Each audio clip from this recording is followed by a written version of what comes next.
بسم اللہ الرحمن الرحیم۔ آپ تمام احباب اس بات سے بخبر ہیں کہ تحصیل پٹکا کا رہائشی جس کا نام مقبول حسین ہے، جس نے محمد الرسول اللہ صلی اللہ علیہ وسلم کے صحابی امیر معاویہ رضی اللہ تعالیٰ عنہ کی شان میں گستاخی کی۔ احباب گرامی قدر، یہ وہ امیر معاویہ رضی اللہ تعالیٰ عنہ ہیں جن کے ہاتھ کے اوپر سیدنا امام حسن اور حسین رضی اللہ تعالیٰ عنہ نے بیعت کی۔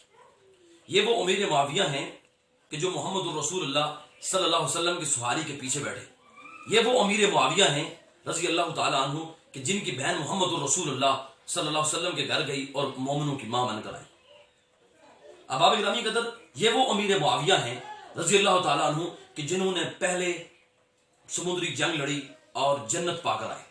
احباب گرامی قدر، آج شرم آنی چاہیے ان لوگوں کو جو محمد رسول اللہ صلی اللہ علیہ وسلم کے اس صحابی پہ تہمت لگاتے ہیں یا اس صحابی کی گستاخی کرتے ہیں۔ وضع میں تم ہونا سارا تو تمدن میں ہنود، یہ مسلمان ہیں جنہیں دیکھ کے شرمائیں یہود۔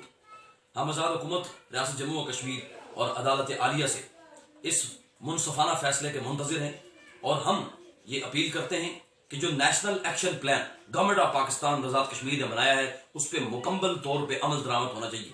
اگر نیشنل ایکشن پلان پہ اس وقت عمل درآمد نہیں ہوتا تو اس کے بعد جو اس کے نتائج بھگتنا پڑیں گے وہ انتہائی زیادہ سنگین ہوں گے۔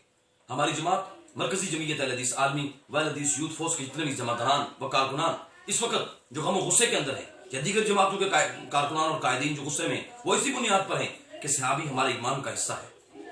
اگر کوئی صحابی رسول کی گستاخی کرتا ہے اس کا مطلب وہ ہمارے ایمان کو للکار رہا ہے، تو اس معاملے میں ہم قطعاً خاموشی کا اظہار نہیں کریں گے۔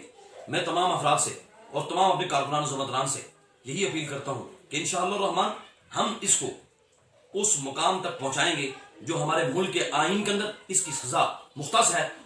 اس مقبول حسین شاہ کو وہ سزا ملنی چاہیے چونکہ اس نے محمد الرسول اللہ کے صحابی کی گستاخی کی۔ اور جہاں تک ہمیں امید ہے انتظامیہ سے اور متعلقہ تمام اداروں سے، ابھی تک انہوں نے ہمارے ساتھ الحمدللہ اچھا تعاون کیا۔ ہم اسی بات کے منتظر ہیں عدالت عالیہ سے بھی، گورنمنٹ آف آزاد جموں و کشمیر سے بھی کہ اس میں منصفانہ فیصلہ کریں گے تاکہ آئندہ فرقہ واریت کی ہوا کو روکا جائے۔ مظفر آباد کی جو پرامن فضا ہے اس کو بحال رکھا جائے تاکہ مسئلے کی کسی قسم کی جنگ یہاں نہ چلے۔ ہم اس مظفر آباد کی فضا کو پرامن رکھنا چاہتے ہیں، لیکن اگر ان لوگوں نے ہمارے ایمان کو للکارا تو اس کے بعد جو حالات اگر کشیدگی کی طرف جاتے ہیں تو اس کی ذمہ دار حکومت وقت ہوگی۔ جزاک اللہ۔